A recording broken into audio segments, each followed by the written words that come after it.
My inspiration is Mary Robinson. She was a lawyer, law professor and senator in Ireland, and when I was 9 she became the first woman president of Ireland, which is where I'm from. After her presidency she was the High Commissioner for Human Rights at the United Nations, and she taught me that as a young Irish woman what I had to do and say could make a real difference, not just at home but around the world. So my inspirational woman is Murdoch, who's a philosopher and novelist, and I wrote my first book about her moral vision.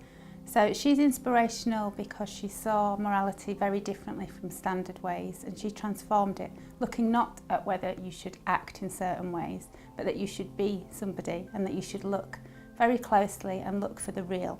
So as I've got older, maybe she's not so much of a hero as she once was because she's very blue-stockinged, and maybe I'm less so now, but I would still say she was a great inspiration to me.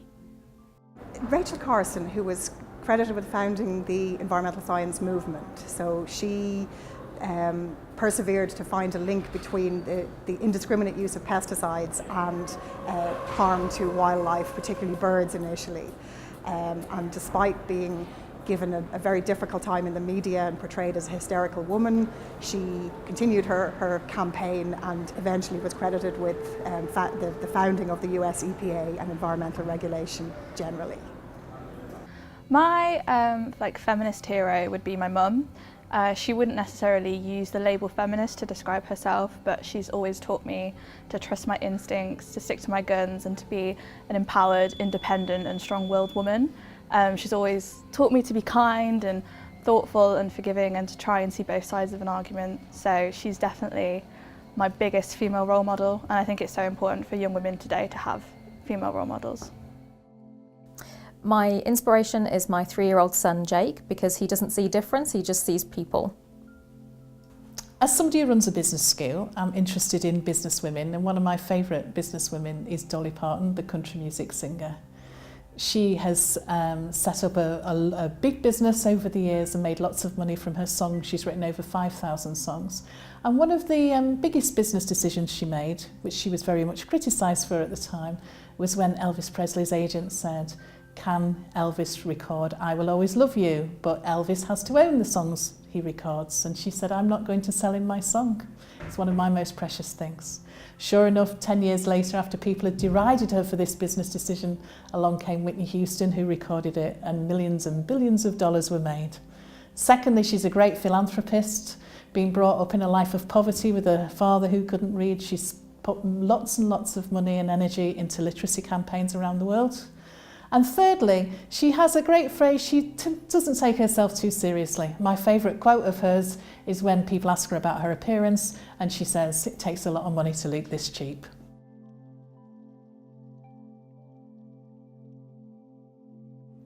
So if I could change one thing about the world, it would be the structures that reinforce existing inequality between north and south, between young and old, between men and women, between people of different races and ethnicities. There is nothing natural or inevitable about inequality. It is created by the way that we've decided to run the world. So the one thing that I would change if I could wave a magic wand would be to have free, easily available and without any shame access to contraception and abortion for all women and girls. I see abortion and contraception not as a right of autonomy, but as a basic equality right. If I could change one thing for women in the world, it would be their ability to have confidence in themselves.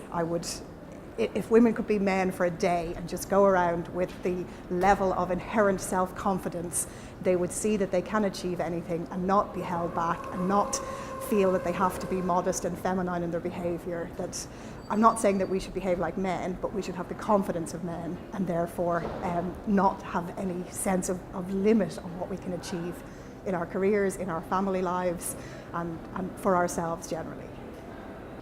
If I could change one thing for women across the world, I think that it would be ensuring that every young girl has equal access to education, because education is such an important source of empowerment, and there are plenty of countries today where young girls don't have the same access to education as boys do.